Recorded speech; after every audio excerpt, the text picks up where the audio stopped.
they maybe spend 10 minutes actually digging 0 stars.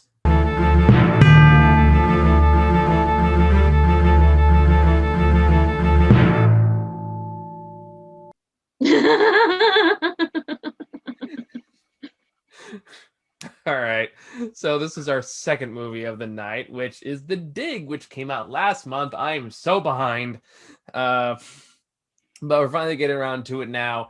I think they extended Catching up little by little. a little by little. So I think they extended the Oscars, like extended their plethora of when they'll accept movies this year because of COVID. So we're getting some Oscar movies in Until January. until April, I think, Is it until April?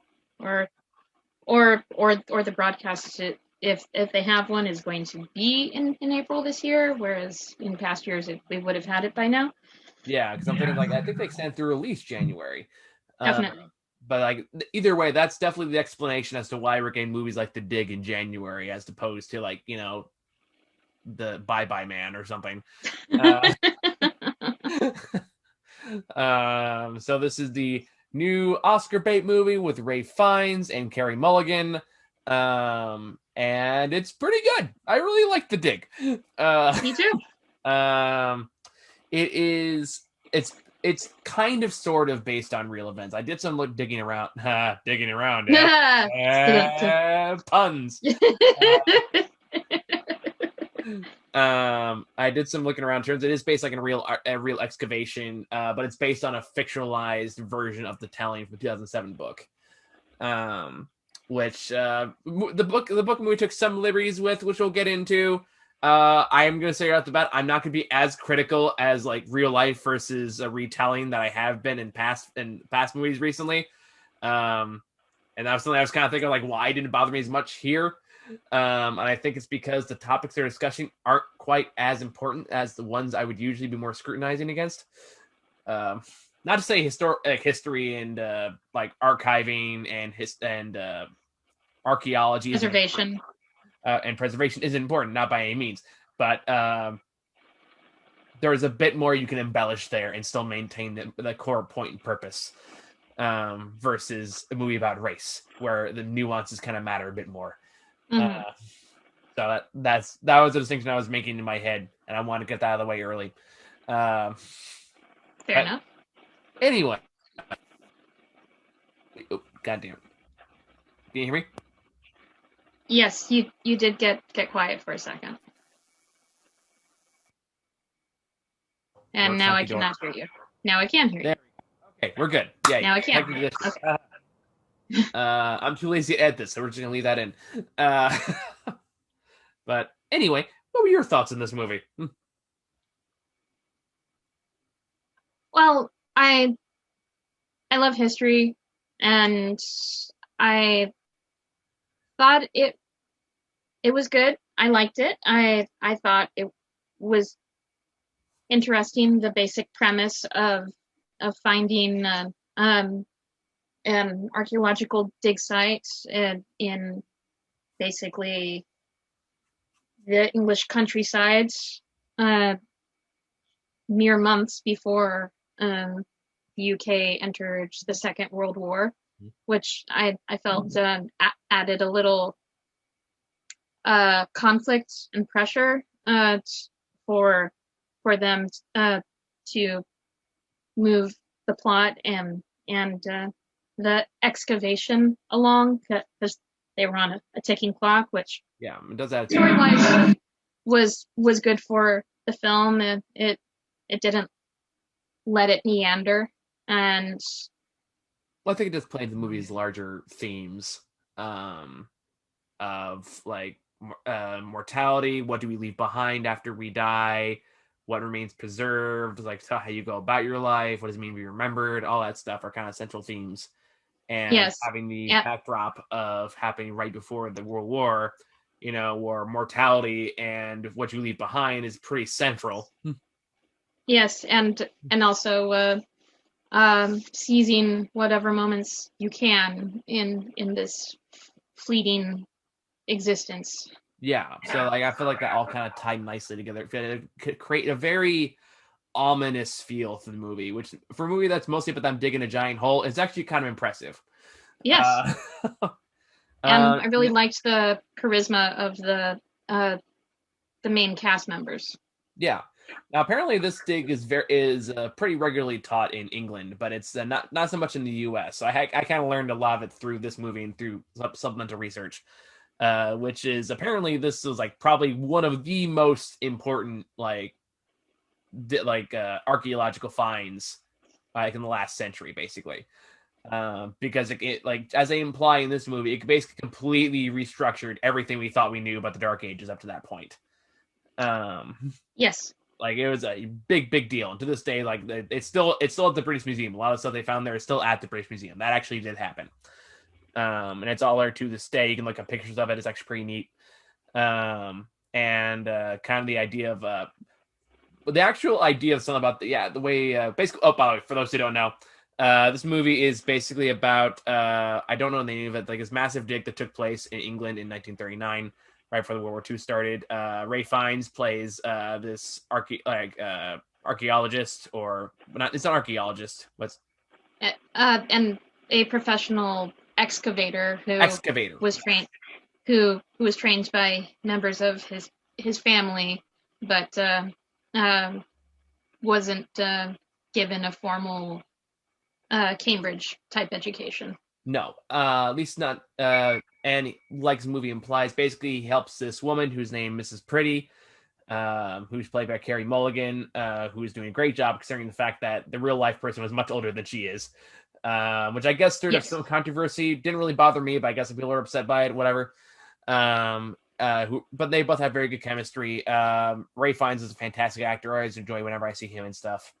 It's nice seeing him play a good guy. He's fabulous at playing bad guys, but I enjoy playing. I enjoy seeing him play good guys from time to time too. Oh, you like in his Alfred?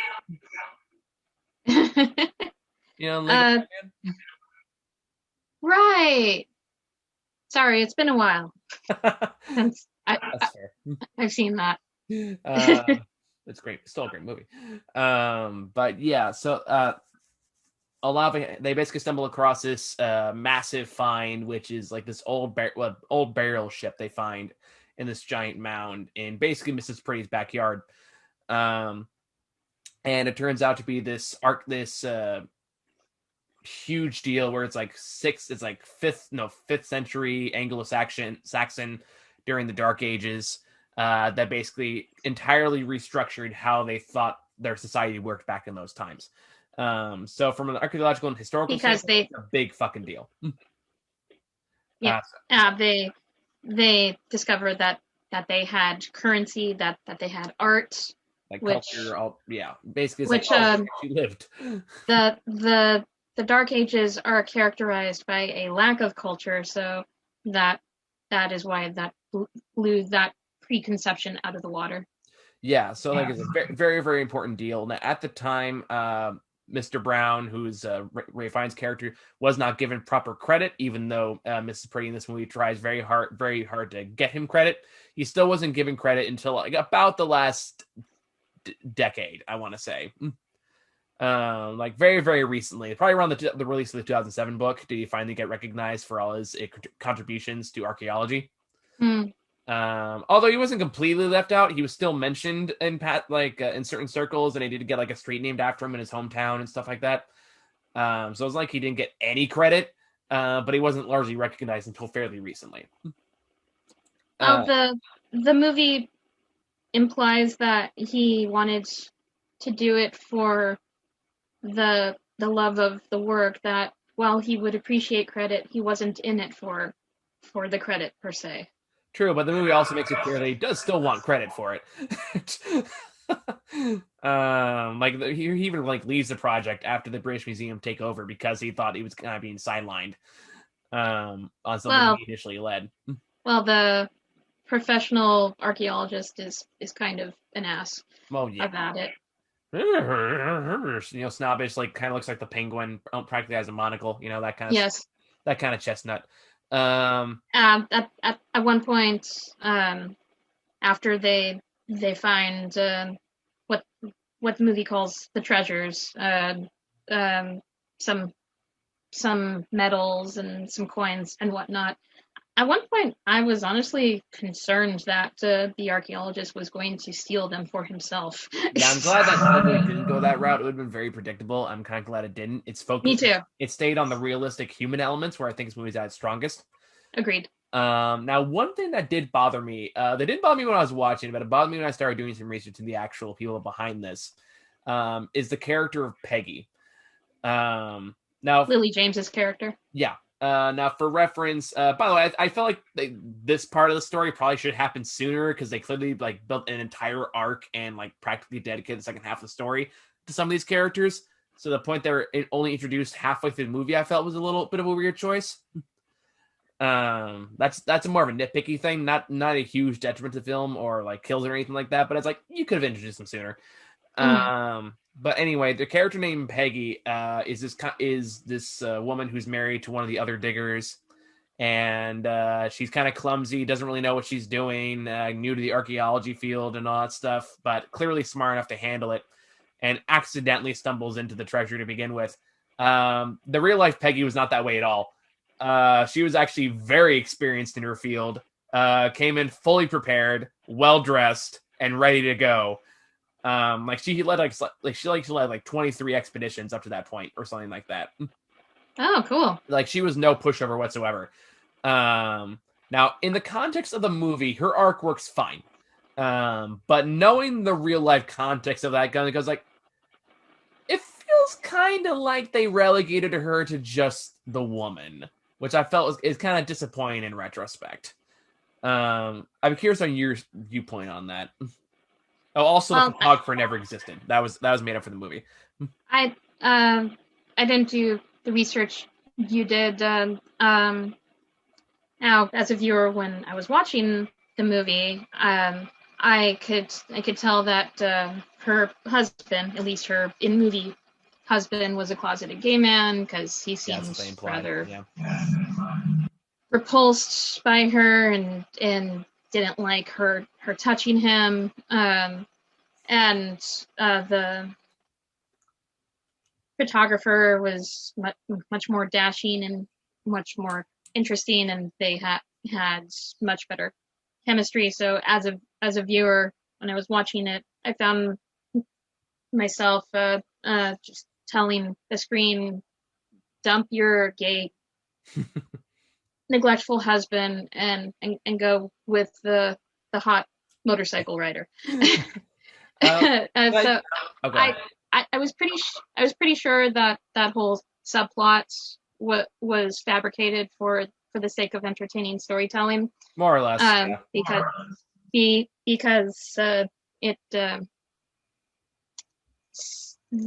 seemed more Hollywoodish. Yeah.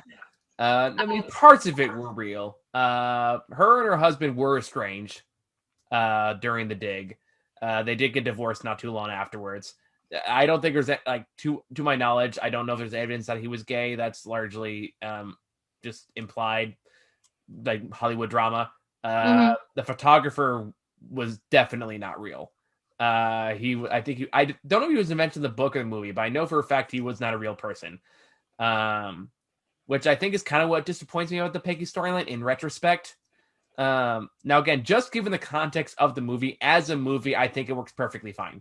I really liked her chemistry with Rory. I think his name is.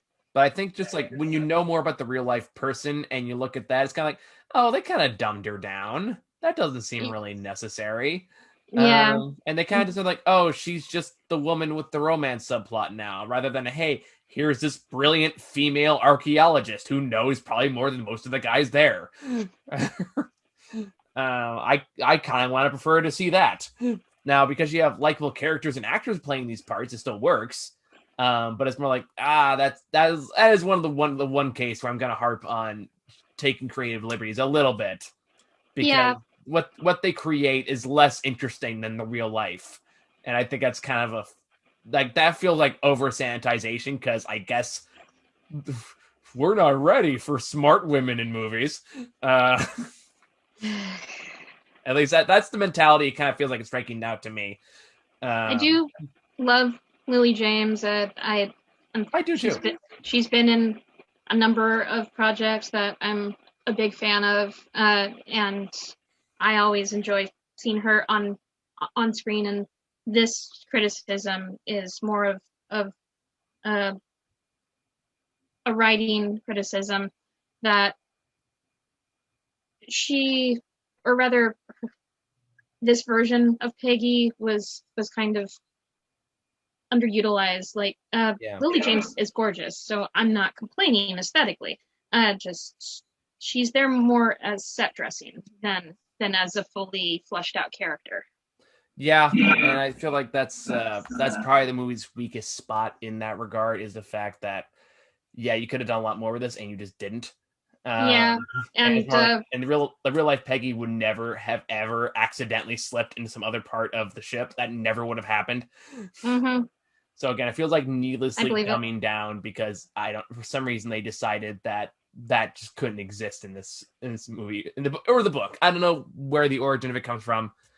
Whether it was invention in the book in 2007, which unfortunately would make a bit more sense, or an invention of the movie, which it has less of an excuse. So I don't know. That's something I'd be curious to find out. But as it stands now, it's like, again, it works because there's good actors behind it, but it was definitely the most cliche part of the story. Yes. But that was really my biggest gripe with it, though. Other than that, the general theme of trying to decide what humanity means to you and what history means to you and what your place is in it was still very interesting. And again, in relation to that with the ominous backdrop of World War II, and all these elements do play into this very, very ominous, very poignant, very reflective kind of a story. In a way that really worked for me.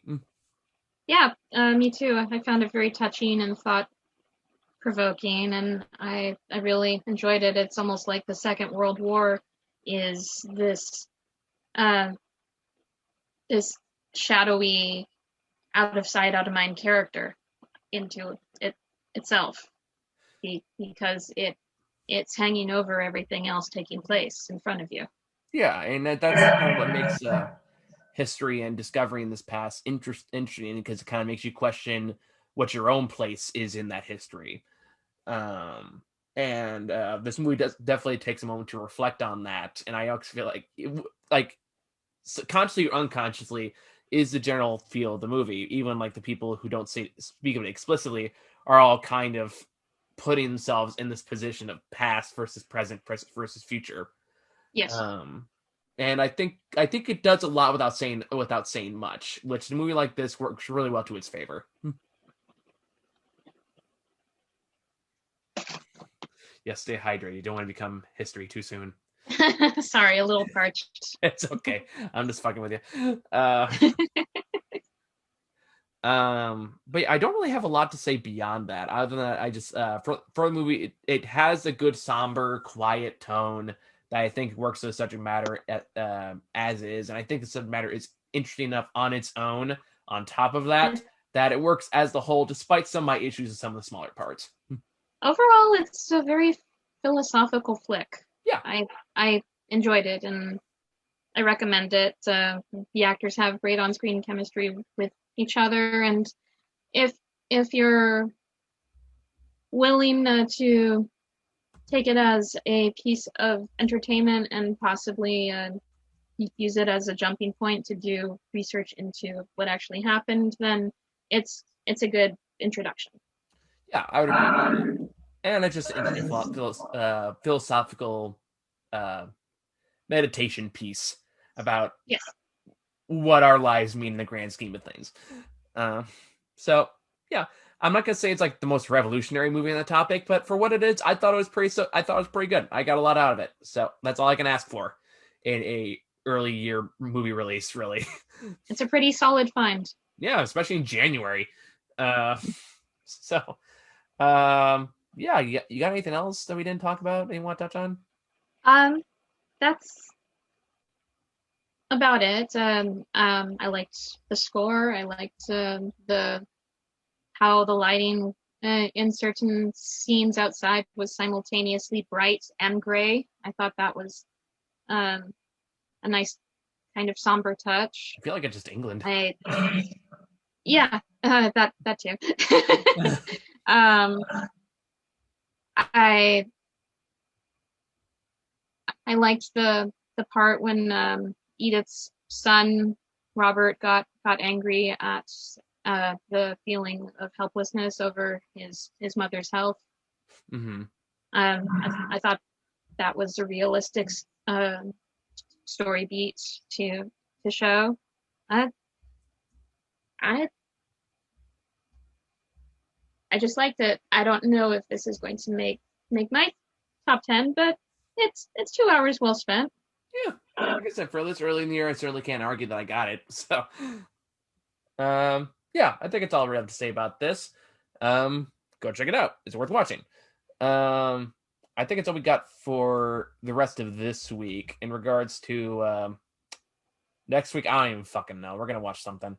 I'm still in deep catch-up mode, so I know Judas and the Black Messiah just came out, so probably watch that. Um, and I know Tom and Jerry comes out next week. Yippee ki Great. So yeah, we'll watch whatever we can, and we'll slowly but surely chip away and catch up eventually. So thank you guys for watching. See y'all later.